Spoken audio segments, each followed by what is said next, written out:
Um, a lot has changed. Clearly, we have more opportunity for competition, not just here in the United States, but internationally. There's bigger tournaments, bigger prize money for people to compete for.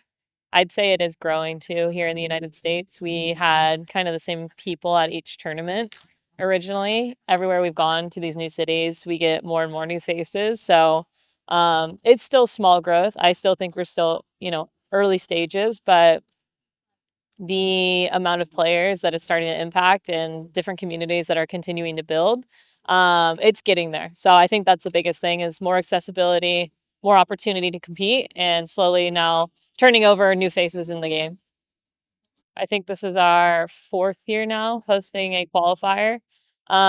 So the competition is always great. We always get, some talented players. We get some new players who are still interested in competing and challenging those older players that have been more veteran to the sport here in the United States. So it's a huge step to continue to host these qualifiers and build the sport. I think for the future, though, we would definitely want to continue to see the player pool and the talent grow. So, each year we have to continue giving that opportunity to train and play for people consistently and not have it so sparse and separated through the months in order for people to feel like they have that confidence to be able to come to the qualifier. But overall, I think it's great to be able to have a fourth year where people come out, have fun, and are holding a high standard for the game.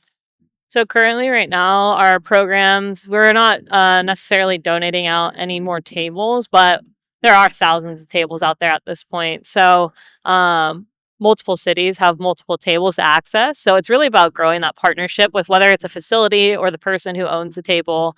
And getting it into the hands of the right person that's passionate about the sport is always going to help with being able to start your club and run it efficiently. So obviously, a lot of time and energy goes into running a club, as anyone knows in any sport.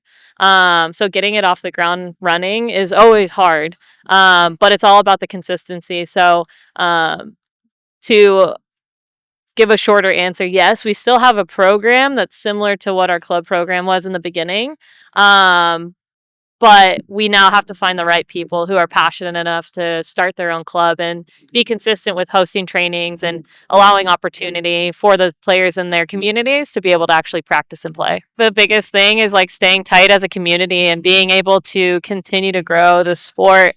Just like anything new, there's going to be challenges and hardships and ups and downs. And so being able to rely on each other and stay consistent and stay passionate about it is something that's super important. And being able to foster a really positive environment is something that we always try and obviously validate and make sure that people are enjoying the sport, because that's the biggest thing. You don't want to create an environment that's hostile or negative. So we have a lot of great people who add to that kind of mixture of different faces, new people, to make sure that the environment is positive. So I think that's the biggest message to the sport and to this community is, it's a special place and it's a special sport and it's open for everyone. So, keep getting out there, getting on the table and invite your friends so we can keep growing the community.